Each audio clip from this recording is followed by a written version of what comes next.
അനന്തകോടി വർഷങ്ങളിൽ വരാനിരിക്കുന്ന മനുഷ്യർക്ക് വേണ്ടിയിട്ടാണ്, കാലത്തിനപ്പുറത്തേക്ക് പോകാനാണ് അദ്ദേഹത്തോട് ഇഖ്റാ എന്ന് പറഞ്ഞത്. ജിബ്രീൽ മാലാഖ നീ വായിക്കാൻ പറഞ്ഞത്, ദൈവനാമത്തിൽ വായിക്കാൻ പറഞ്ഞത്, കാലത്തിനപ്പുറത്തേക്ക് പോകാൻ, ദേശത്തിനപ്പുറത്തേക്ക് പോകാൻ. അദ്ദേഹത്തിന്റെ ദർശനങ്ങൾ ഈ ഭൂമി മുഴുവൻ പരന്നത് മനുഷ്യന് ദേശാധിപത്യമായിട്ടുള്ള ചിന്തയുണ്ടായതുകൊണ്ടാണ്.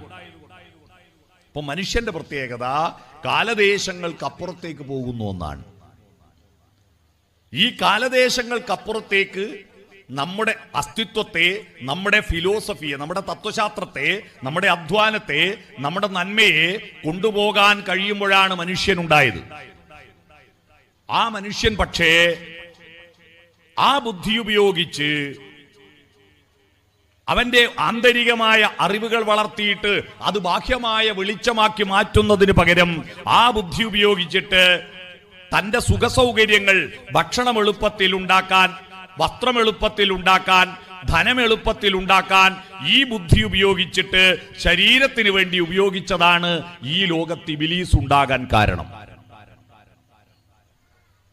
ഈ ലോകത്ത് മനുഷ്യരെ ഉണ്ടാക്കിയപ്പോ അവരെല്ലാം മലക്കുകളുടെ തുടർച്ചയായിട്ട് വരുമെന്നായിരുന്നു പടച്ചവൻ പ്രതീക്ഷിച്ചത്. മലക്കുകൾ ആദ്യം നെഗറ്റീവിൽ നിന്ന് ഫുൾ പോസിറ്റീവിലേക്ക് മാറി.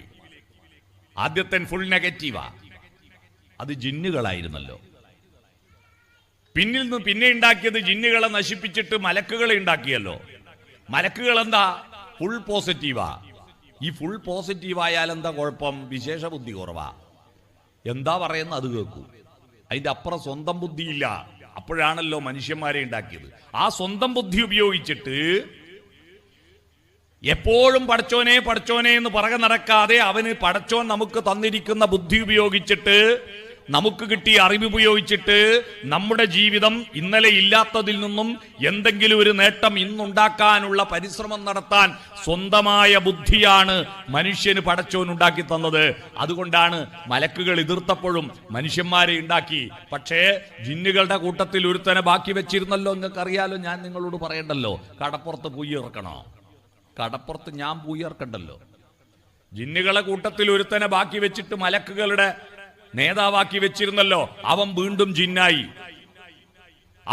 ജിന്നായിട്ട് ഈ മനുഷ്യന്മാരുള്ളിടത്തോളം കാലം ഞാൻ ഈ മനുഷ്യന്മാരെ നശിപ്പിക്കാൻ അവന്റെ ഉള്ളിൽ കയറി കൂടുമെന്ന് പറഞ്ഞ ജിന്നാണല്ലോ ഇബ്ലീസ്.